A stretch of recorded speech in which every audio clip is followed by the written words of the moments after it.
We'll try it this way. Hey everybody, William Warfield here with you here in the PrepSpin mobile broadcast studio.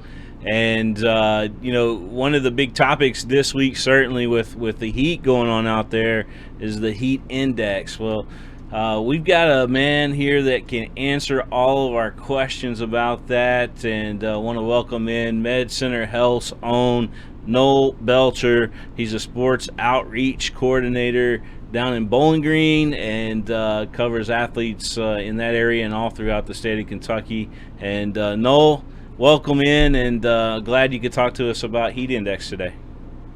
Hey, thanks for having me, William. Absolutely. Well, let's jump right into it. We see the athletic trainers out there on the sidelines with those little instruments, and I'll throw up a picture here so everybody can see what I'm talking about. You'll see the athletic trainers out there in the field constantly monitoring this device. What is that device, and what are you guys looking for? So that one in particular may be a wet bulb globe thermometer. That can assess a variety of different things as far as temperature, humidity. It measures. It takes into account sun angle and cloud cover and wind speed as well. Some people just have the sling psychrometers. They'll give you a temperature and a humidity reading, and we can chart those to measure the heat index specifically. What are we looking for when we talk about heat index? Because we hear that term a lot, especially when it's hot outside. The KHSA, they've tweeted out and put on social media that there's certain levels that these athletic trainers are looking for, trying to monitor and to make sure that everybody's playing safely out there in practice or in games. So what are we looking for? Yeah, so with heat index, the National Weather Service will put out heat advisories. So if a school doesn't have an athletic trainer, their administrators or coaches are going to be taking those heat index measurements with either a psychrometer that they have on site, or they could use a weather app. Those are not preferred because they don't give you a true on site reading. But yeah, athletic trainers are working with their administration, their coaches to take those heat index readings. That takes into account the heat and the humidity, the temperature and the humidity. We chart that, and then KHSA has a pretty strict policy as far as what activity is allowed at certain heat index readings. But once you get over 94 uh, heat index, we have to start limiting activity or giving more breaks as needed.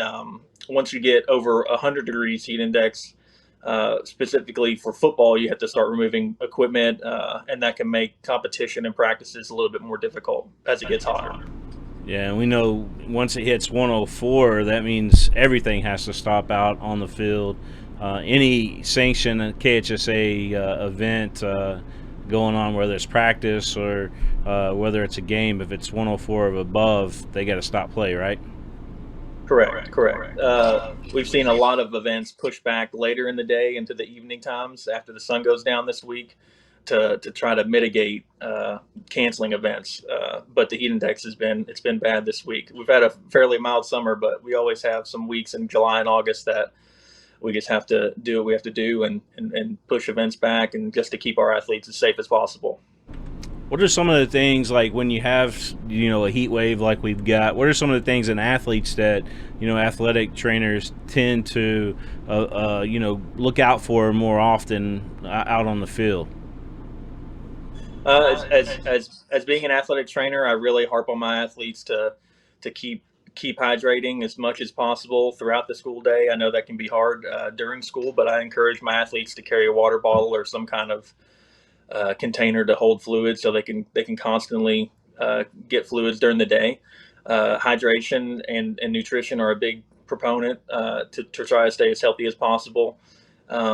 Once you get into practicing in the heat, you can start giving certain breaks, water breaks, every 30 minutes or so for 5 minutes. Have a little bit longer breaks to allow those athletes to recover.